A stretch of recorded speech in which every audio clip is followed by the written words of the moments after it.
سورت المزمل، بہت سے لوگ اس کو مزمل پڑھتے ہیں، تو یہ مزمل ہے، زا کے اوپر شد ہے، اور باب کون سا ہے؟ تفاعل، یعنی تزمل تھا اصل میں، اور اس سے متزمل تھا، اور تا زا میں زم ہو گئی تو مزمل ہو گیا۔ اس سورت کے 2 رکوع ہیں، اور پہلا رکوع بالاتفاق مکی ہے اور مکہ کے ابتدائی دور میں نازل ہوا۔ دوسرے کے بارے میں اختلاف رائے ہے، بعض کہتے ہیں کہ 1 سال کے بعد نازل ہوا، اور بعض کہتے ہیں کہ یہ مدینہ میں نازل ہوا۔ 20 آیات ہیں، 285 کلمات ہیں، 838 حروف ہیں۔ اس پارے کا چونکہ مرکزی مضمون دعوت اللہ ہے، تو اس صورت میں دعوت دینے والے کو جس اخلاق اور جس ہتھیار سے لیس ہونا چاہیے، اللہ کے ساتھ جیسا تعلق مطلوب ہے، اس کے بارے میں بات کی گئی ہے کہ داعی کی جو پرسنل خصوصیات ہیں، اس کی اپنی زندگی میں اس کا ذاتی رویہ اور اس کا علم اور اس کی عبادت اور اس کا تقوی اور جو اخلاق اس کے اندر ہونا چاہیے، اس کی یاد دہانی ہے اس میں، کیونکہ دعویٰ کا کام آسان کام نہیں، یہ ایک بھاری کام ہے، اور بھاری کام کے لیے ہمت بھی زیادہ چاہیے ہوتی ہے۔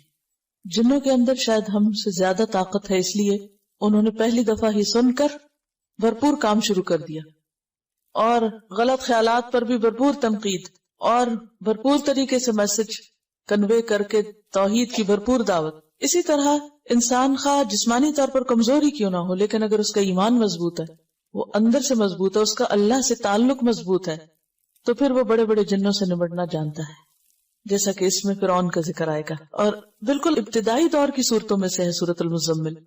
اب حیران ہو رہی تھی کہ شروع میں ہی اللہ سبحانہ وتعالیٰ نے فرعون کا ذکر کر دیا، کیونکہ نبی صلی اللہ علیہ وسلم کو مکہ میں ایسے ہی لوگوں سے واسطہ تھا، اور ہر ایک کے ایمان کے بقدر اس کا امتحان ہوتا ہے، امتحان بقدر ایمان، اور جتنا کسی کا ایمان مضبوط ہوگا اتنا ہی اس کا سخت امتحان ہوگا، اور جتنا اللہ سے تعلق مضبوط ہوگا اس میں کامیاب ہوگا۔ اور اس کامیابی کے لیے بے حد ضروری ہے کہ انسان کے اندر مضبوطی ہو، اور وہ مضبوطی آ نہیں سکتی جب تک انسان قرآن سے گہرا تعلق نہ رکھتا ہو، اور خاص طور پر رات کی نماز میں قرآن کی قرات کے ساتھ قیام کی عادت نہ ہو۔ یہ ایک ضروری خصوصیت اور ضروری شرط ہے جس کا ذکر یہاں ملے گا۔ یا ایھا المزمل، یا ایھا، یا کیا ہے؟ حرف ندا، اور ایو کا معنی ہوتا ہے کون سا یا جون سا، جس، کس، یعنی ایو کا لفظ ان معنوں میں استعمال ہوتا ہے، یا کیا، کون سا کیا، اور ہا جو ہے یہ حرف تنبیہ ہے اور فصل کے لیے آتا ہے۔ فصل کا مطلب ہوتا ہے الگ کرنا، تو حرف ندا اور منادا کے بیچ میں جبکہ منادا معرف باللام ہو، یہ بات سمجھ آ رہی میری؟ منادا معرف باللام، معرف باللام کا کیا معنی؟ کہ ال کے ساتھ شروع ہو رہا ہو، تو ان کو باہم ملانے کے لیے درمیان میں آتا ہے ایھا۔ یا ایھا، اے وہ جو، المزمل، مزمل تزمل سے، باب تفاعل، اور اصل میں تھا متزمل، متفاعل کے وزن پر، تا کو زا میں مدغم کر دیا گیا، اور روٹ اس کا کیا ہے؟ زا ما لا، زا میم لام، اور تزمل کا معنی ہوتا ہے اپنے اوپر چادر یا کوئی کپڑا لپیٹنا۔ خطاب ہے نبی صلی اللہ علیہ وسلم سے، یا ایھا المزمل، اے کپڑے میں لپٹنے والے، اے چادر یا کمبل لپیٹنے والے۔ آپ کو مزمل سے کیوں خطاب کیا گیا؟ اس کی ایک وجہ تو یہ بیان کی جاتی ہے کہ نبی صلی اللہ علیہ وسلم نے جب پہلی مرتبہ جبریل علیہ السلام کو دیکھا تو آپ کے اوپر ایک بہت دہشت تھی اور خوف تھا اور لرزہ طاری تھا۔ آپ گھر پہ تشریف لائے اور حضرت خدیجہ سے کہا، زملونی زملونی، مجھے کمبل اڑھا دو، کمبل اڑھا دو، یعنی ایک طرح سے پروٹیکشن کے لیے اور اپنے آپ کو سمیٹنے کے لیے۔ اور یہ تو چونکہ نقطہ آغاز تھا، اس کے بعد ابھی مزید آپ پر ذمہ داری ڈالی جانا تھی، لہذا آئندہ جب آپ کو پکارا گیا تو اس نام سے پکارا گیا، اے کپڑا لپیٹنے والے۔ اور عربوں میں دستور یہ ہوتا ہے کہ جب کسی کو خطاب کیا جاتا ہے تو اس کے حال کا ذکر کر کے اس کو بلایا جاتا ہے، اور یہ ایک محبت کا انداز ہوتا ہے۔ مثلا اس کی بہت سی مثالیں آپ کو ملے گی۔ ایک مرتبہ حضرت علی رضی اللہ تعالیٰ عنہ حضرت فاطمہ سے کچھ رنجیدہ ہو گئے، کچھ ناراضگی ہو گئی، تو گھر چھوڑ کے مسجد میں چلے گئے اور مسجد کے فرش پر لیٹے ہوئے تھے، آپ کے جسم کے اوپر مٹی لگ گئی.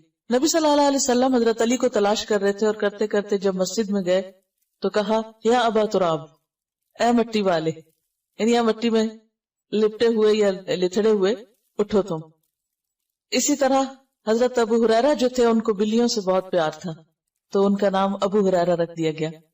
اسی طرح کچھ اور بھی آپ کو ایسے نام ملیں گے یا کنیتیں ملیں گی کہ جو انسان کے حال کو یا اس کے شوق کو یا اس کے کام کو واضح کرتی ہے.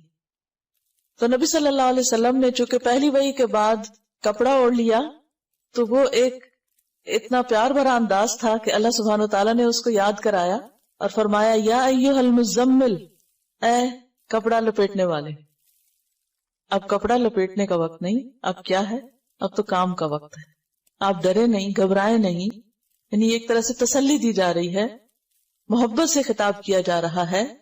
یا ایھا المزمل، اے مزمل، قم اللیلہ، قم اٹھو، فعل امر ہے قیام سے، اور قیام کہتے ہیں بیٹھے یا لیٹے ہوئے آدمی کا اٹھ کھڑا ہونا یا چلتے چلتے کھڑے ہو جانا. یعنی کوئی بیٹھا ہوا ہے تو بیٹھنا چھوڑ کے اٹھ جائے، یا لیٹا ہوا تو اٹھ جائے، یا پھر چل رہا ہے تو کھڑا ہو جائے. ان سب کے لیے کیا آتا ہے؟ قیام. قم اللیل، رات کو کھڑے ہو جاؤ. اب اس کا یہ مطلب تو نہیں کہ آپ نیند چھوڑ کے تو کھڑے رہا کرو، یہ عام کھڑا ہونا مراد نہیں ہے. یہاں قیام سے مراد نماز ہے، قیام اللیل ہے. آپ نے پیچھے پڑھا کہ بعض اوقات نماز کے لیے لفظ قرآن آتا ہے، بعض اوقات تسبیح آتی ہے، بعض اوقات سجدے کا لفظ آتا ہے، تو جز بول کے کل مراد ہوتا ہے. اور یہاں پر قم، کھڑے ہو جاؤ سے مراد ایسے آئیڈیلی کھڑا ہونا نہیں بلکہ نماز میں کھڑے ہونا ہے. تو قم اللیل کا مطلب کیا ہوگا؟ اٹھو رات کے وقت اور اٹھ کر نماز پڑھو. اور اللیل سے مراد ساری رات ہے. لیکن اگلے حرف استثناء نے، حرف استثناء کون سا؟ اللہ نے واضح کر دیا کہ نہیں، پوری رات کا مراد نہیں ہے یہاں، بلکہ قلیلاً، تھوڑا، یعنی پوری سے کم، ساری نہیں. قم اللیل الا قلیلاً، رات کو قیام کرو یعنی نماز ادا کرو مگر تھوڑا. اب کتنا تھوڑا؟ نصفہ، اس کا آدھا، یعنی نصف اللیل، آدھی رات. او انقص منہ، یا کم کر لو اس میں سے بھی. کس میں سے؟ آدھی میں سے بھی. آدھی کا پھر کم کیا ہوگا؟ تہائی ہو جائے گا، 1/3 ہو جائے گا، ٹھیک ہے. یا پھر اس کا بھی کم کریں تو چوتھائی ہو جائے گا، یعنی نصف النصف کریں تو چوتھا حصہ رہ جائے گا. یعنی ایک کا آدھا کریں، ایک کے 2 حصے کریں تو کیا ہوگا؟ نصف کریں تو آدھا کہلائے گا، اور نصف کو نصف کر دے تو چوتھائی ہو جائے گا، کوارٹر ہو جائے گا. او انقص منہ قلیلاً، تھوڑا سا. تو اس کا مطلب یہ ہے کہ بالکل آدھا نہیں کرنا بلکہ اس میں سے کچھ ہی کم کرنا ہے، یعنی تہائی رات.